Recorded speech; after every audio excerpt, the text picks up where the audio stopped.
103.1 and 1310 KFKA. Amazon, just a fun little factoid here, has 148.6, count them, Amazon Prime members in the United States alone. Don't know about me. Don't know about you. I do know about me. I'm definitely one of them. Now, here's the deal. The cost of an Amazon Prime membership for existing members went up on Friday. So it begs the question, is it still worth it? We turn to Stephen Pope, an international thought leader and a visionary on all things Amazon. He actually shares trade secrets on YouTube. He has a podcast with hundreds of video tutorials. He runs his own Amazon aggregator of sorts with more than 200 brands managed under his agency. You can find him at myamazonguy.com, and My Amazon Guy joins us this morning. Stephen, welcome to the show. Gail, thank you for the warm intro.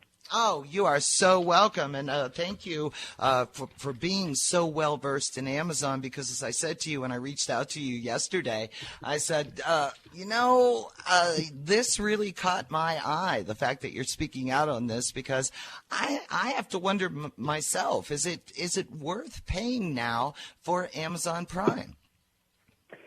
Personally, yes. Like, my garage is just chock full of brown boxes. I mean, God bless the trash man. Like, the guy that takes away all these brown boxes, God bless them for sure. Right. But there's definitely going to be some items on Amazon that are more expensive than going to another retailer. That's going to be a fact. In fact, yesterday, I was looking for, a basic earwax removal plastic thing. It was selling for $15 on Amazon, and I was like, that seems a little high. So I sent it over to my wife, and she says, yeah, these are $5 at Target. And I'm like, cool, go buy 10. Right. And so there's definitely some things that are more expensive on Amazon, but the benefit of Prime is so substantial, and it's become a lifestyle company. Amazon is more than half our economy in the United States. It's crazy how many people's jobs depend upon it. Everything from, logistics. I mean, they have hundreds and hundreds of fulfillment centers across the country in the warehouses. And then there's guys like me running agencies, and, we don't work for Amazon, but we have all the same benefits that they provide. So I know it's kind of an elephant in the room. It's definitely a monopoly. The government's never going to break it up. And some people think Jeff Bezos might be a little evil. But the benefits outweigh. That aside, right?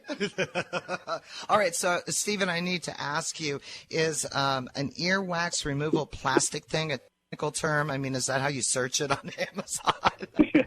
I'll be honest. That is how I searched for it. I forget the actual name of it. Now I'm going to have to look it up while we're live on radio. You got to love it. And speaking of those brown boxes, let's just say that I tend to offload stress by shopping on Amazon. Have you ever had the experience where the brown box shows up and you're like, what the hell is that? What did I order? What did the wife order? Yeah, so in fact, just like a couple weeks ago, my wife said she was hungry, and I'm like, okay, let's make some dinner.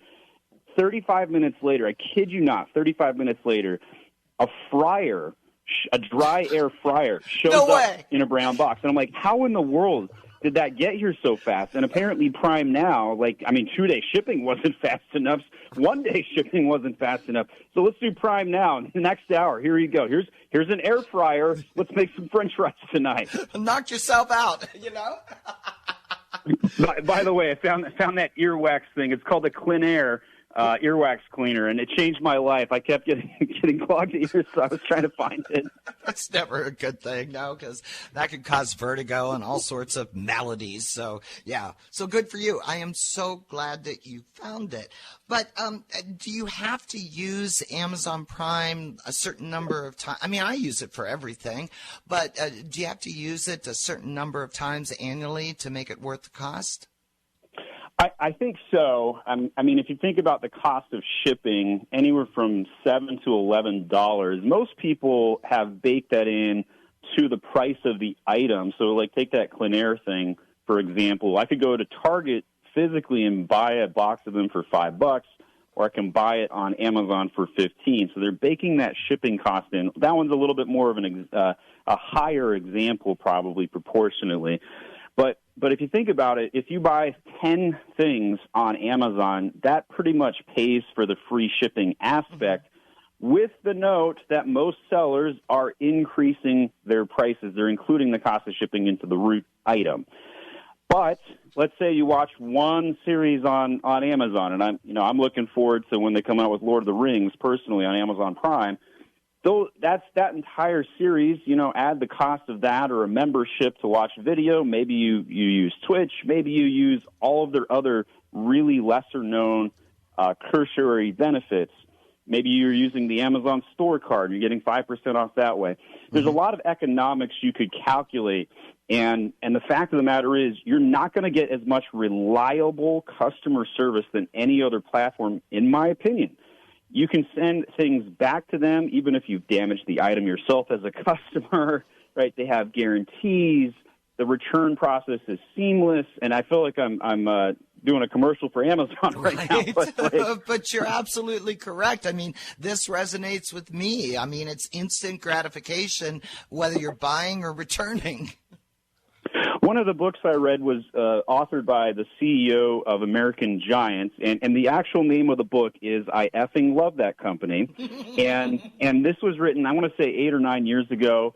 And in the book, he talks about how Amazon solved for two things, cost and speed on logistics, and pretty much made those two things a commodity. They weren't a commodity a decade ago, right? Like you went around online and you were shopping for things, and it was, you were paying for shipping almost every transaction more than a decade ago.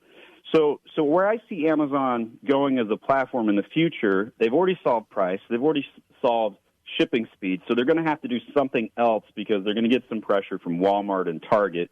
By the way, I don't think Walmart's ever going to catch up to Amazon. And I don't disagree with you because Amazon is, just so far ahead of them.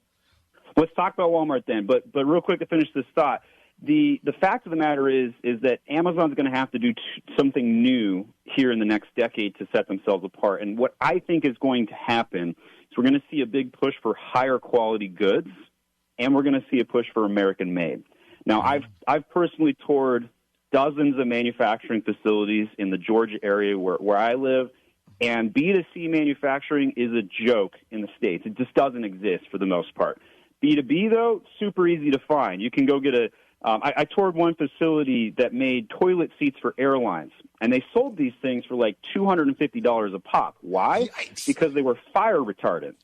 And you couldn't outsource that sort of quality control to China, where there's a culture of nonstop bribery, cost-cutting measures, penny-wise, pound-foolish type of methodologies, right? Mm-hmm. So that B2B and safety stuff has always been a safety thing inside of the United States. But B2C, where it's commodity, cost-cutting, and let me get that chef knife under $3 sort of stuff, yeah, that's going to be really hard-pressed to come back.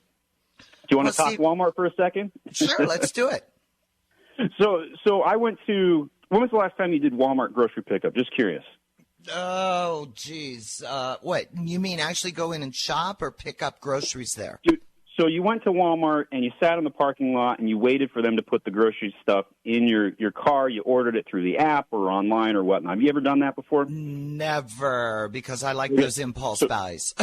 Yeah, so I, too, am an introvert, and I like stuff shipped to me. Don't get me wrong. But when I, tested this out myself, it's a terrible experience. Like, anybody who's done Walmart pickup knows that, you're sitting there for 10 or 15 minutes. You call them once or twice. You're like, are these guys actually going to put the stuff in my car? It's awful, right? Now, go do the same thing at Target. They're, waiting outside for you, ready to put it into your vehicle in under, a minute. I kid you not. And so I've got 4 kids, 6 and under. That's an amazing experience that I don't have to deal with that sort of stuff. So these are the sort of experiences that retail stores are going to have to do if they want to pull any market share from Amazon. Give me a reason to come to your physical store, right? Walmart has lost its way. It's a behemoth. But the biggest problem I think that they have on the .com side, and the reason why they're never going to catch Amazon's .com, is they're curating their results. They're cheating. basically anybody that sells inside of the Amazon or the Walmart physical store is getting precedence in the Walmart.com, which means the mom and pop sellers who want to sell on the platform can't really get any search results. I happen to sell on Walmart. I've been doing it for 6 years, and it's less than 2% of my Amazon sales. So there's really not a way for Walmart to catch up on Amazon. They bought jets. They couldn't integrate the tech, the point-of-sale system, and all the physical stores. They never talk to each other correctly. I'm sorry, I'm still hung up on the fact that you have 4 kids, 6 and under. I would say you're a glutton for punishment, but oh my gosh. Live long and prosper. There you go. Run the business like I run the family. Okay, there you go. And, I think there's something to that philosophy, Stephen Pope, international thought leader, visionary on all things Amazon. All right, so should we buy into, there's been a little bit of a kerfuffle and some consternation over reviews on Amazon because some of those are bought and paid. This is a problem. Yeah. And then I actually had this happen to me where you get this package and, once again, we revert to, oh, geez, what did I order now? I got a package. It was something I hadn't ordered. And apparently that's one of the schemes that's going on with Amazon as well, because they want you to write a review for something you didn't order, you didn't want, you don't need.